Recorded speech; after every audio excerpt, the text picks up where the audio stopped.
Okay, I just want to start off this video that, breaking news for me. Today I was informed with my situation regarding the school. I will be taking a break from school, and this break will approximately be for 2 years. 2 years, guys. 2 years. So in a sense, this can be a good thing, where I can refocus and redirect my life and in reality just reconstruct who I am as a human being, who I am as a person, and what other areas and organizations I can contribute to. And I plan on doing that because this last month, I've been reflecting about my decisions and my priorities.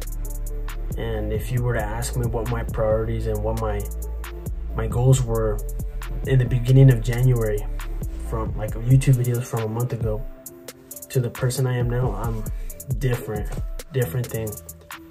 So now I'm gonna update you on what's happened this last week, update you on the job and the interview. So quick summary: the interview went great. I was interviewed Friday. I was interviewed at the Bank of Colorado in Eaton by a manager and assistant manager of operations, Alyssa and Lori. Great people, they treated me well.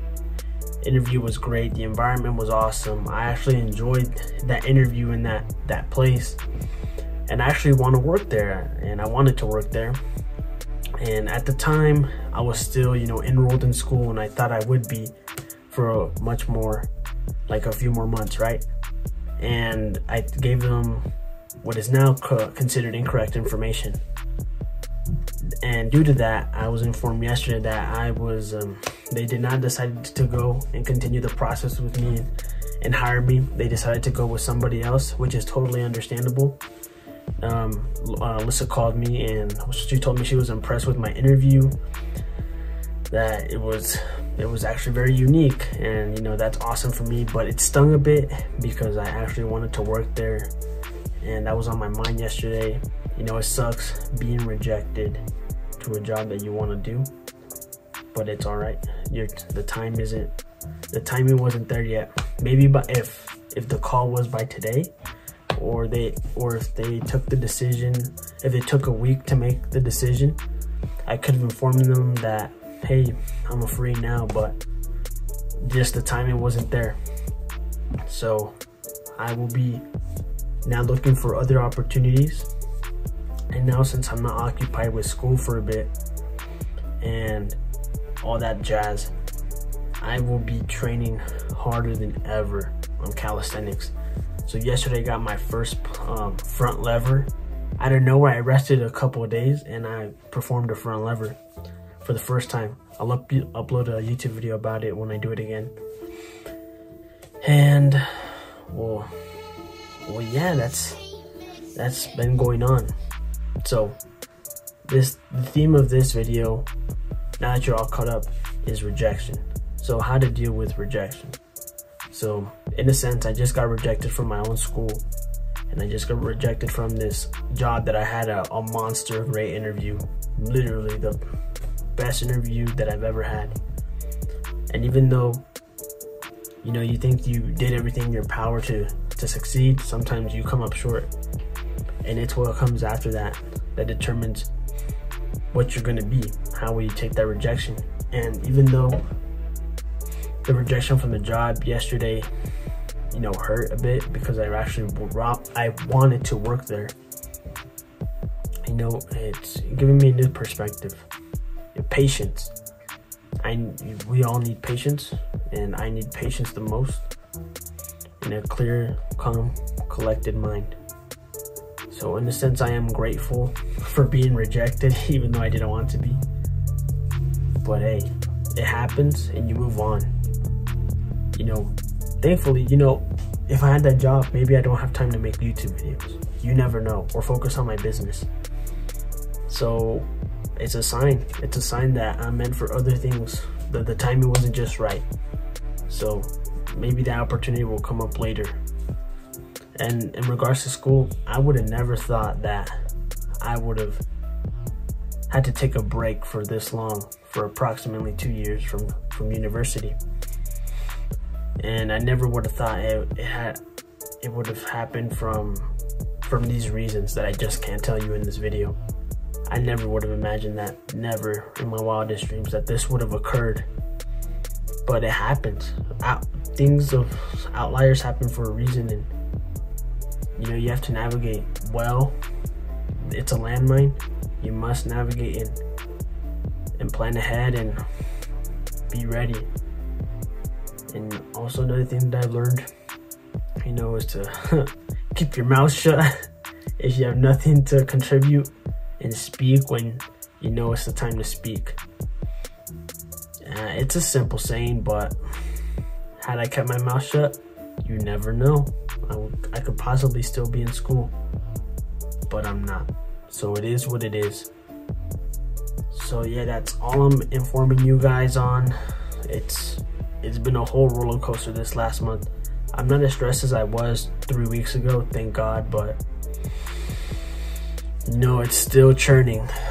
I still feel that pressure in the back, so in a sense it could be a good thing to keep me forging ahead. But also I would just want to have some clarity of where my life's going, and you know, get this stress off to my head.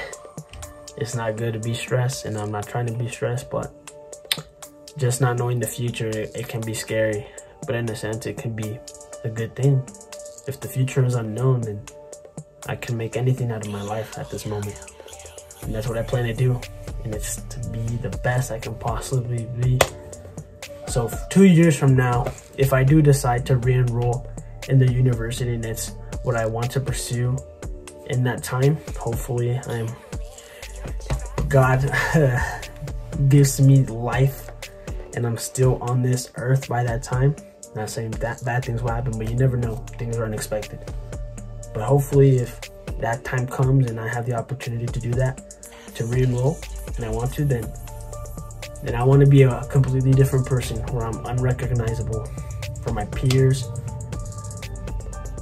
or my faculty that I know they don't even recognize me. That it's a completely different person. And you know, this little stain on I guess my record or reputation, it does not indicate who I really am. And I'm gonna show over this next course of these 2 years, especially these next 2 years, that you know, y'all made a mistake by letting me go and not allowing me to return to the university. So just watch this YouTube grind. I don't know where it'll take me. I hope that, you know, nah, never mind. I don't hope. I plan to work hard. And if, you know, okay, now I do hope that, you know, people will tag along and watch this progression and grow this channel to lead others in similar situations to not make the mistakes I did, and to forge ahead. That's all I gotta say. You know, this feeling, I'm still shocked about what transpired, and I just want to go to sleep and make this all go away, but I can't. So now it's up to me to navigate and make sure I don't have regrets of how I'm going to handle the situation. So pretty soon I'm going to get to work and file an appeal to my break that I've been given. Only parts of it. And get my Accutane prescription. I've been trying these last 2 days and they've been rejecting me, but I called iPledge and my dermatologist. I should be good. So if they reject me again, I'm gonna be like, yo, here's the proof. Here's the proof. Give me my Accutane. And then I can finally start getting rid of this. So in a sense, if they see me in a year or so, people won't recognize me because I won't have these scars. So yeah. If you stuck around and watched this whole video, good for you. I appreciate the support.